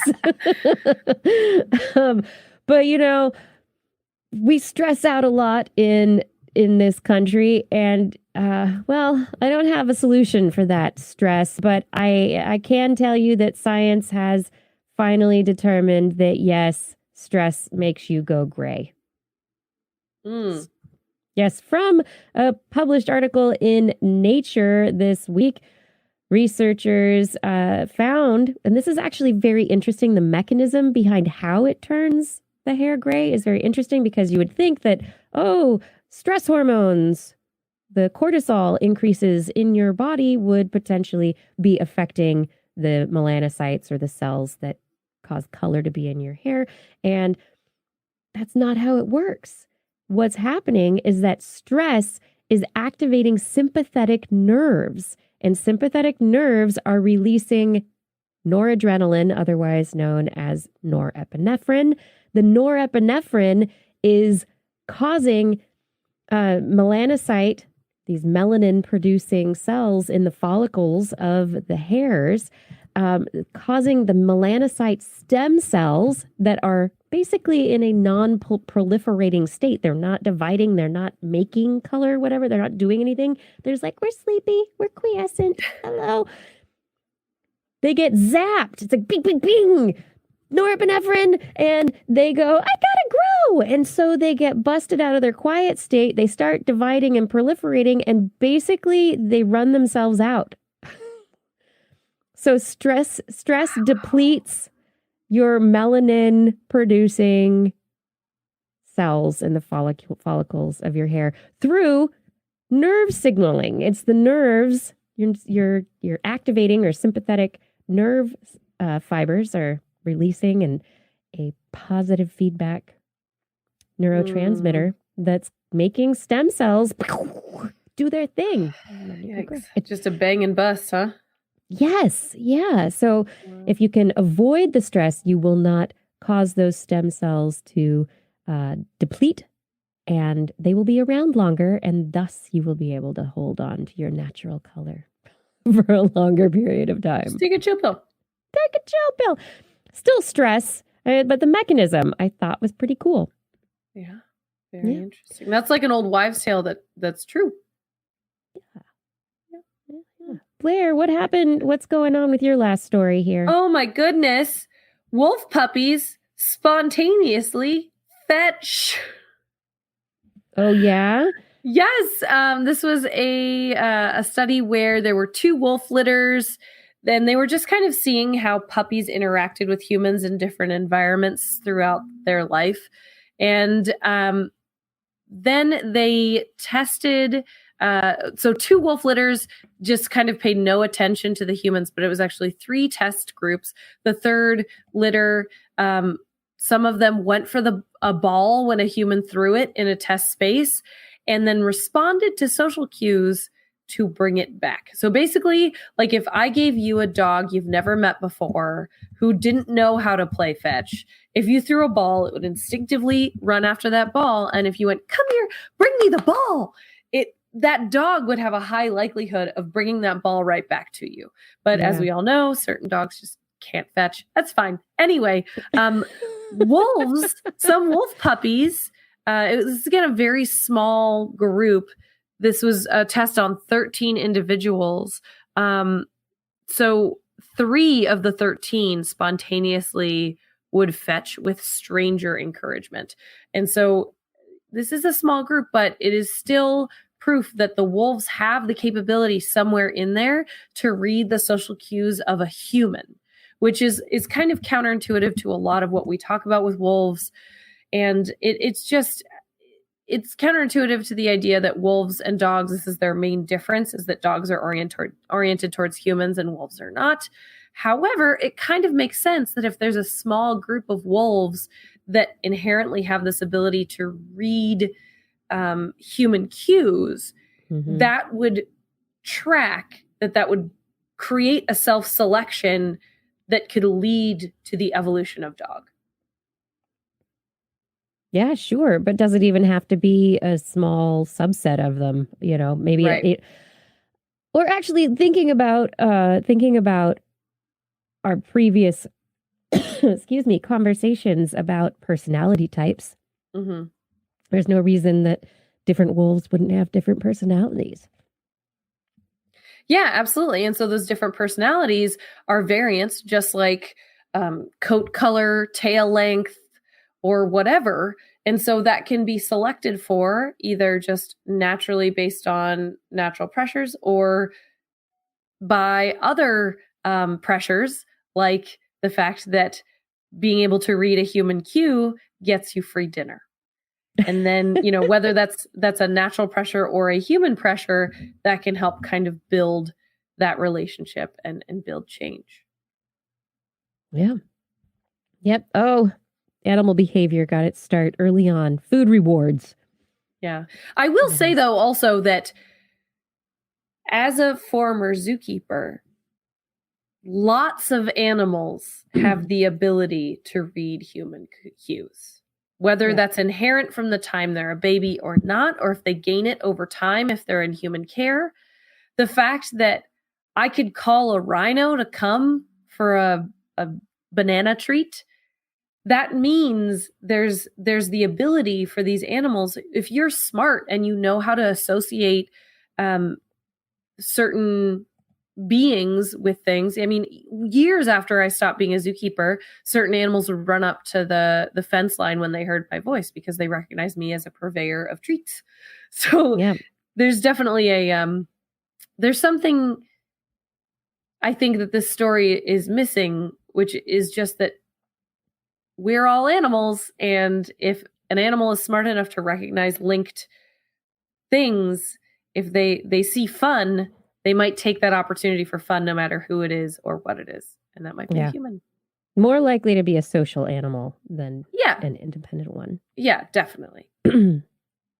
Oh, we have come to the end of the show, and we have unfortunately lost Justin in the depths of the internet. He has succumbed to a failing internet connection this evening, but we kept going, and we're sorry to see him go early, but it's time for us to end our show anyway. Thank you, everyone, for watching our show tonight, for listening to the show as a podcast. Thank you for being a part of This Week in Science and the show.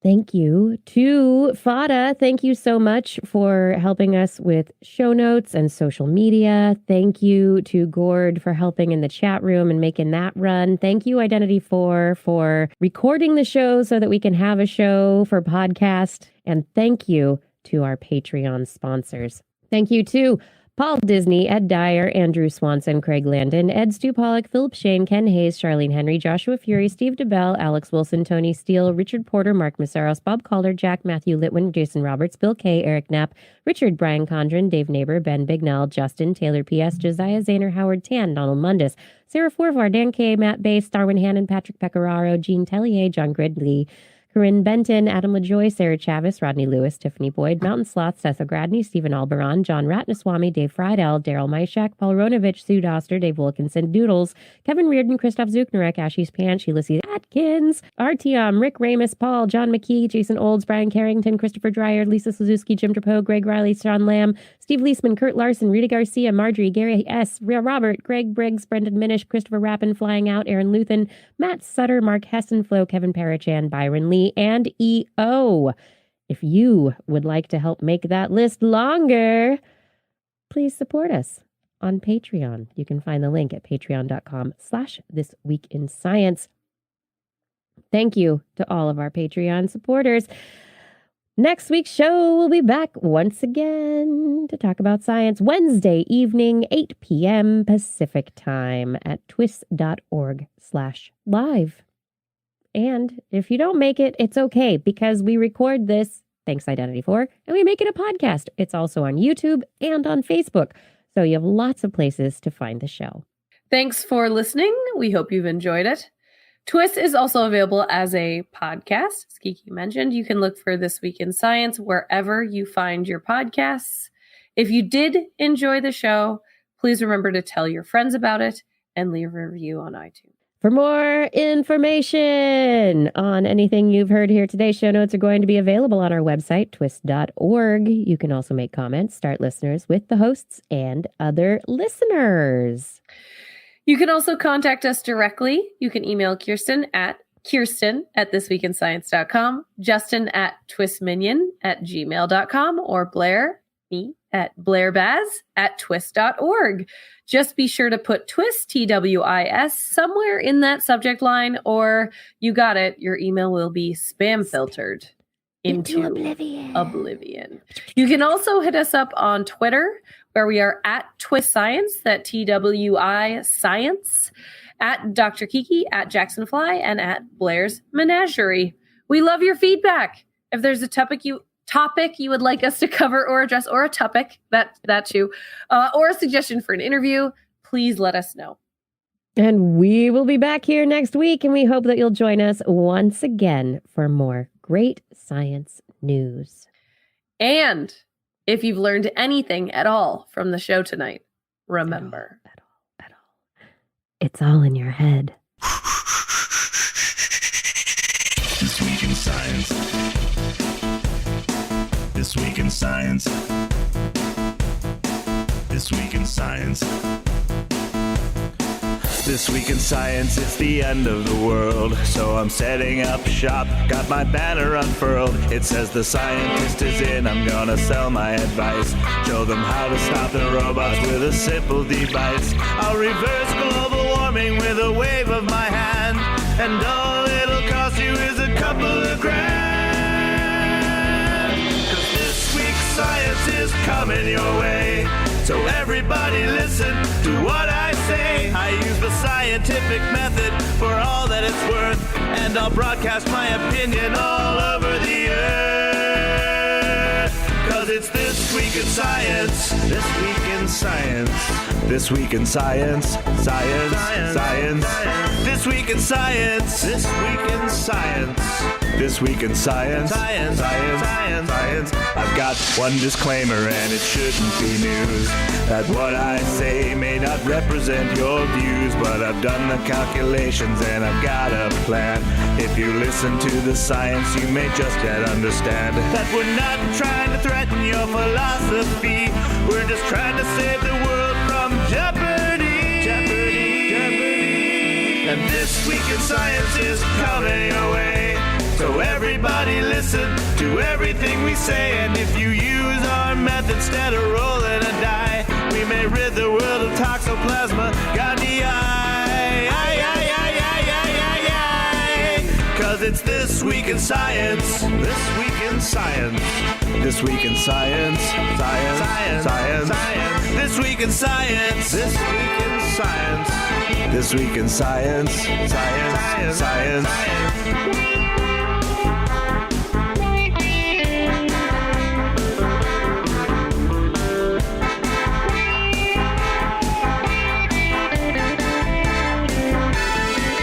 Got a laundry list of items I want to address, from stopping global hunger to dredging Loch Ness.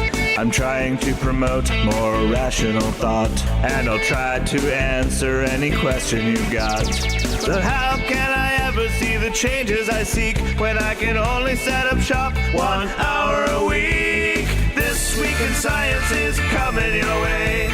You better just listen to what we say, and if you've learned anything from the words that we said, then please just remember it's all in your head. Cause it's this week in science. This week in science. This week in science. Science. Science. Science. Science. Science. This week in science. This week in science.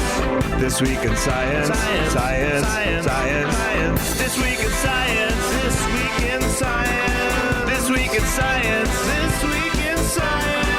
This week in science. This week in science. This week in science. This week in science.